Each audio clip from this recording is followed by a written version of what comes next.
this is Brian from Potato Shot Podcast.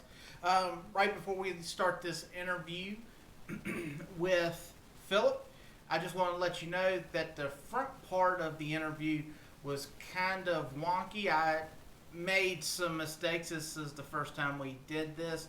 So I apologize to you, Phillip, and to anyone that's listening.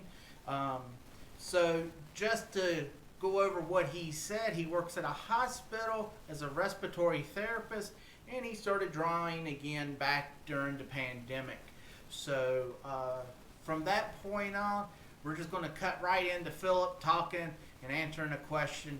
I don't think you're going to lose anything. So here we go, Mr. Phillip Smith. To utilize energy, but the whole transformation thing definitely was a big inspiration from Dragon Ball. Okay, that was really cool. Like I said, that was kind of fun seeing that. And I have to tell you, his partner. One thing that, and of course, I'm a child of the '80s and stuff. So when Blade Runner came out, when she was talking about her being a cyborg, that kind of reminded me of like some Blade Runner and whatnot. You know, of course, she had the extending arms, which I thought was fun. You a fan of Blade Runner and some of Ridley Scott's stuff? I love Blade Runner, and funny enough, I got put on Blade Runner super, like I hadn't, like I know, like forgive me, I know it's like a very respected film, but I hadn't even heard of it until like 2 years ago, and my wife put me onto it, and I watched the whole film like maybe last year. Okay. And I just watched two not too long ago. But yeah, I love Blade Runner. I love that art style, like the cinema photography and Blade Runner. So I definitely could say I drew some inspiration from that too. Like that was like a film I studied while like working on this. So I'm happy that somebody even took that from it. Like it's kind of an honor because like that's like something I studied while trying to create this. So I'm glad like you can see remnants of it in there, and like because that wasn't intentional, but I could see why. Like I probably grabbed some stuff from that. Yeah, I was going to say, as I was reading the first chapter there, it was very clear you're a fan of different mediums there, and I felt like that you kind of channeled that into your work. So that was fun for me as I was reading the first chapter there. Awesome. So how long have you been into comics? Have you just ever since you were what introduced you to comics too? Was there something, the colors, the stories, what? So I don't know exactly what was like the first comic I read, but growing up I watched Spider-Man, X-Men, Batman TAS was my first introduction to like comic book characters. The first comic book I probably read was probably a manga, and it was probably like something out of Shonen Jump. I used to collect the Shonen Jump books when I was growing up, and that's the earliest memory. And I watched like American comic book superheroes by the time I was coming up were starting to be on film, on television. So like I watched the cartoon shows and the films mostly. I wasn't reading like American comics like that and was reading more manga. But when I got older, I started to go back and read that stuff too. And like I got introduced to other publishers like Dark Horse and started reading stuff from Boom Studios. So I read a lot now, but I'm pretty sure like a manga like Dragon Ball or something was probably my first comic that introduced me to it, like when I was younger. Right. So what you said you came up with this concept back when you were in college, from what you're working on currently. What were some of the things you draw inspiration from? Like what inspired the story you're currently working on? Just a lot of just sci-fi film. Like I feel like I took a lot of inspiration from a ton of stuff. Like when I was working on it in college, it was mostly just like drawings of characters. and like kind of the concept of Micho, the main character, and his powers. It wasn't until I started working on it like last year when I really started putting together the story and the concept of the stuff together. But it's just a ton of stuff. Just a bunch of different sci-fi films, Star Wars, Alien, Blade Runner, like any sci-fi film I probably come across and grew up on. Just kind of rolled into one. Like some of the manga I've read, like it's just kind of all that stuff kind of just rolled together, and like me trying to put my own spin on it. Cowboy Bebop was a Yep. big inspiration. Okay. So it was a lot of different stuff. When you're in the process, and of course, let me ask you this: have you completed, like, have you got the storyline laid out and you're pretty much now just kind of putting it to ink to paper and you're kind of fleshing it out now, or are you kind of letting the story evolve as you're putting it together? So I do a little bit of writing ahead, but once I start putting stuff on paper and like going off my little script I wrote, it kind of evolves and changes. But I have like a loose like outline of the current arc that I'm working on because I plan on it being multiple arc like series. So I have it laid out, but once I start like storyboarding the specific chapter and writing it down, it usually kind of changes and evolves a little bit. Because some things I realize like it's too much to put in one chapter. I feel like I always write too much for the chapter. Then I have to cut down, so that means I have to kind of like switch the story up from what I originally thought it would go like. And then some things I just like, okay, that don't make sense right now, so I'm gonna switch it up. And sometimes I run stuff by my wife, and she'll give me some feedback, and I'll change up based off that feedback. So it kind of evolves as I like get closer to actually developing the specific chapter. But I have like an outline I try to follow, but it kind of changes as I go. Now, is your wife a fan of like the sci-fi and the anime and stuff like that as well? Oh yeah, yeah. She's a big anime sci-fi. She reads comic books as well. She actually has her own podcast with her friend called Solar Scouts. That they talk about anime and gaming a lot. So yeah, Okay. definitely. Okay.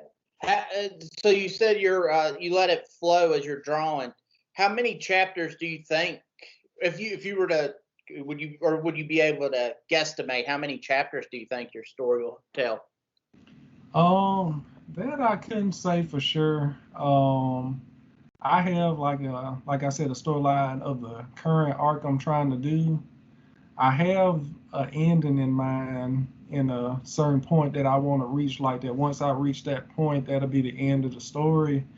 But honestly, I couldn't tell. Like I was thinking in terms of like volumes, maybe. Like I feel like it's gonna be a multiple volume series like that I could create like um, multiple graphic novels eventually if I can get it that far. That's kind of how I envision it. Like not like One Piece or something like that, but like maybe like 10 graphic novels or something will be Right. like really really rough estimation. Right. Now, is your goal, obviously your first chapter is digital. Once you complete this, do you plan to make like an actual physical copy of your comic book?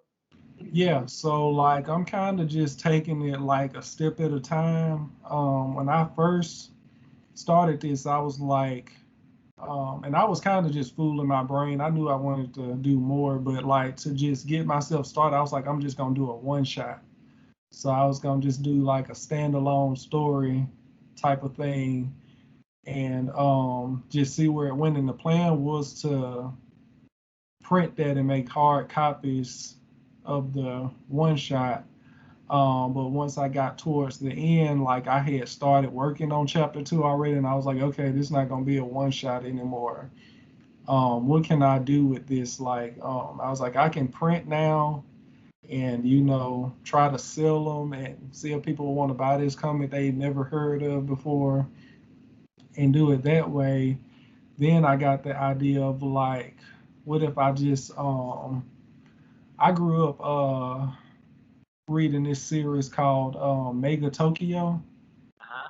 and it was a online web comic, and he was like one of the guy who made it, Fred Gallagher. Like he was like one of the first like American comic book illustrators and writers that did work that was like clearly influenced by Japanese manga. Yeah. And he used to do all his chapters online. Like I think he used to like put up like a page every like Monday, Wednesday, or Friday, and he had it on his own site. So I was like, maybe I can start off with something like that and just give people something to read that I enjoy making, that, I'm not trying to sell nothing to you or nothing, and that maybe I can build a fan base. And I feel like if I build a fan base and people start wanting something physical, then I can print, or maybe just after a certain point, like just to commemorate, I'll just come out with a physical copy of like once I get to the level where I can like put enough chapters together to make a one graphic novel. I can just put out one, and if people want to buy it, but just to commemorate like the benchmark, So I'm kind of just seeing everything, like I'm just taking everything one step at a time. I'm like, okay, I completed a chapter. I'm gonna show the people. I was like, okay, I'm gonna do a website and release the first chapter for free. Then I'm gonna release the next chapter, and I'm kind of just taking it step by step like that. Like then get to a certain point, I'm like, okay, I really want to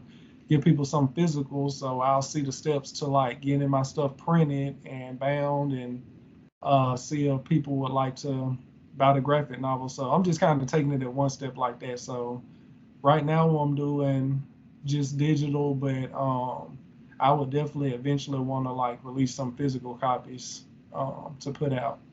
Okay. What do you hand draw everything and then scan it to the computer, or do you use like a computer program? I know, you know, drawing pencil and paper is getting, no longer. Most people are using, like, what type of equipment do you use?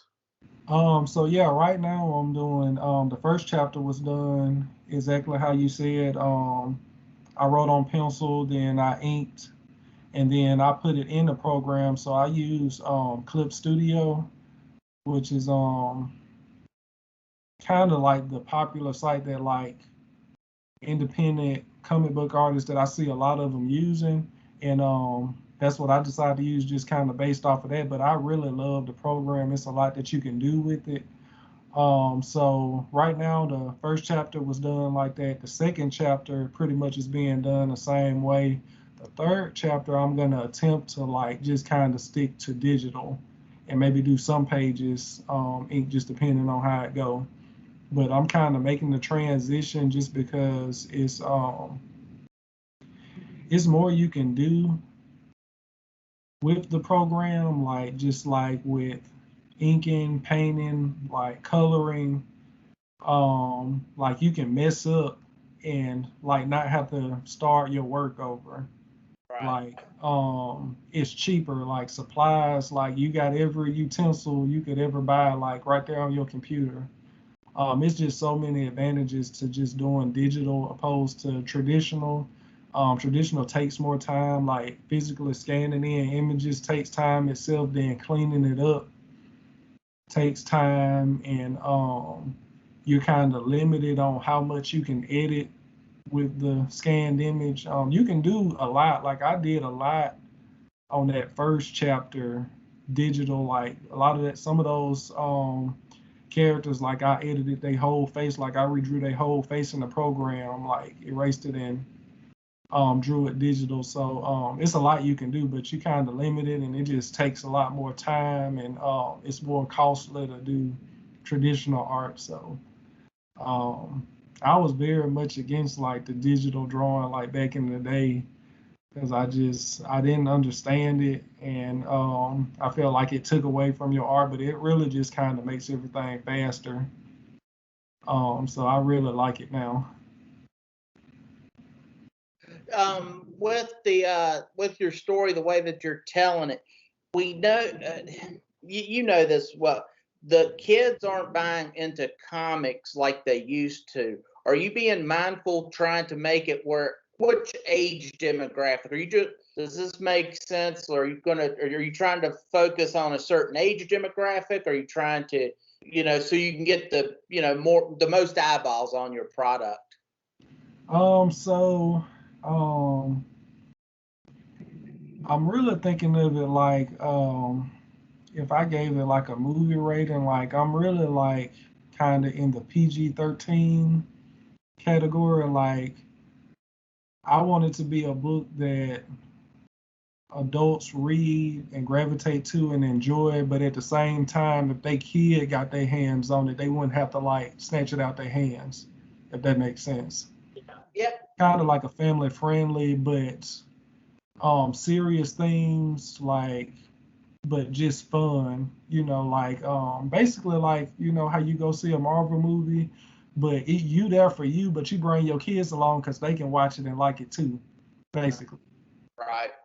So kind of like in that realm. Okay. Now let me ask you this. Obviously, as when you go in and you start creating and stuff of this nature, do you have any particular like artists or music or something like that you like to listen to while you create, or are you somebody that you just want it quiet while you're working, or what's the atmosphere like when you're being creative? Sometimes it's just kind of quiet on here because sometimes like I can be so into music like it can be distracting. Um, but sometimes I have a show playing that I don't have to like pay particular, like I may have seen it before, that I don't have to be super focused in, like playing like kind of low on the low setting. But as far as music, I love lo-fi hip hop playlists. Um, I'm a big hip hop fan, so like sometimes I have like the hip hop playlist playing, Outkast, Goody Mob. I like Nirvana. Sometimes I hear that playing low, like on a low setting where I can like hear it, but it's not so loud. It's kind of distracting. We have a record player in our living room, and sometimes I just throw one of our records on the record player, and Yeah. it's like just the right amount of like noise where it's not like distracting, but it's like a good comforting sound where I can focus Right. on it. So yeah, probably just some music playing on like medium setting. Have my computer or laptop open. Have some other works to look at and just draw inspiration from. Um, and just my computer and my Wacom tablet and just be drawing. Let's see. So with your comic, I know it was in black and white. Once it goes digital, do you think you'll make it all color, or you think you'll stick with the black and white um, Uh, look? I'll definitely probably stay with the black and white just because, like, growing up reading manga, like, I appreciate color work. And that's not to say I won't color like a few pages on certain chapters. When I print it out, that's probably like the route I'll go. But like, I really appreciate the kind of grayscale and manga, like, because sometimes colors can just make a comic to me like look a little too busy. Um, and I don't know, I just find like kind of beauty in like the grayscale. So that's something I'm gonna probably keep just for the aesthetic that I like. But I'll definitely like color pages here and there just to have like a surprise page like in there in the future. For sure. So you said earlier that your wife was into comic books. Are you currently collecting, and if so, what's on your pull list? Yeah, I do collect a few. One that I just um got into was hold on just a sec. I don't know why I'm having a brain fart because oh yeah, see I see this.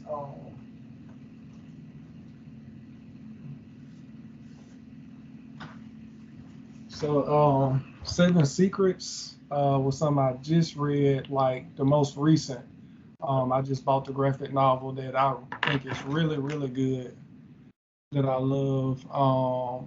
I like, I don't know if y'all watch Power Rangers at all, but like they have a comic book series with Boom Studios called Go Go Power Rangers, and it kind of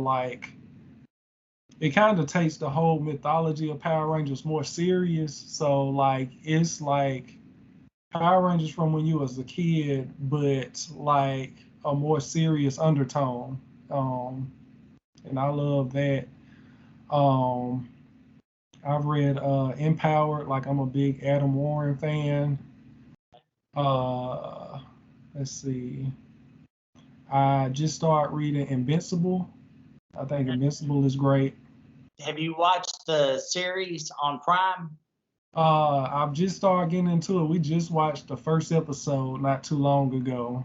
And it looks great. I'm trying to like ignore all the spoilers online, but I'm Yeah. very much gonna get back into it because I know it's gonna be great. Now, Philip, let me ask you one question here about your comic. Once you start getting some more chapters under your belt and you start moving up the chain here, where would you envision your title landing? Do you see yourself as a DC guy? Do you see yourself as Marvel, maybe Image?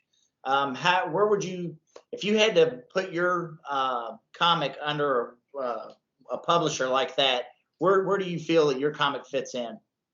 Um, if I had to envision like if I just like got my dream call from a publisher or something, it'll probably be either Dark Horse or Boom Studios. Okay. Yeah, Dark Horse has been around for years and has had some really great titles. Uh, That's for sure. I've read a bunch of Dark Horse as well. Yeah, but have you watched any of the any series? Because you were talking about watching Invincible. Have you watched T-Man or the new Masters of the Universe or the Suicide Squad? Because them are the two big things, I guess, out here recently. Have you checked them out? I'm definitely gonna check out Suicide Squad.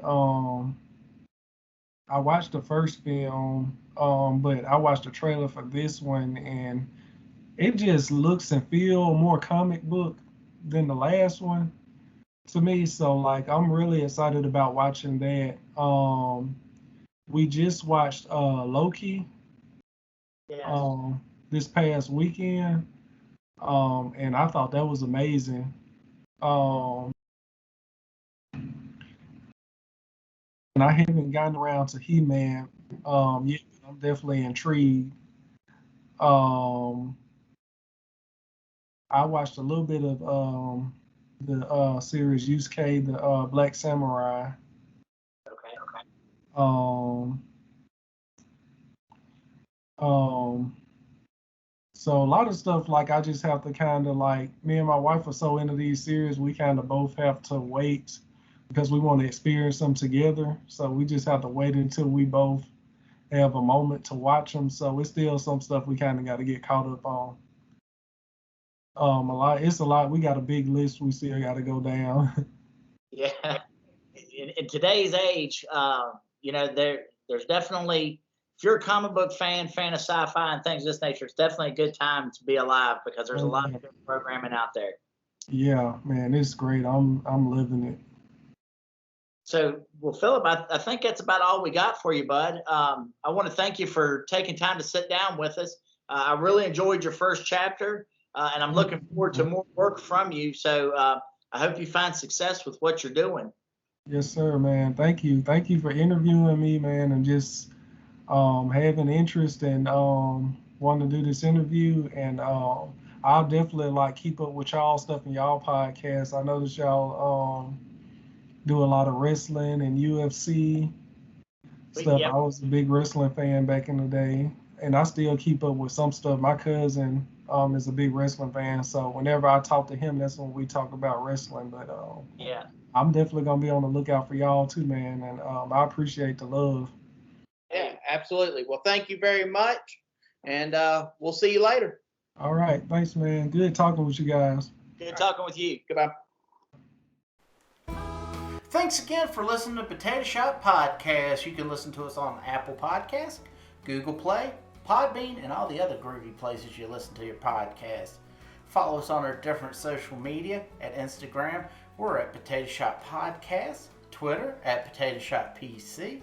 Then swing over to our YouTube channel, and you can find us at Potato Shop PC. Then while you're there, click the subscribe button, hit the notification bell. That would help us out greatly. And once again, I want to thank Phillip Smith, and you can follow him and his comic book Space Crush at comicbook_P. That's on Twitter, comicbook_P. So until next time, my friends, goodbye.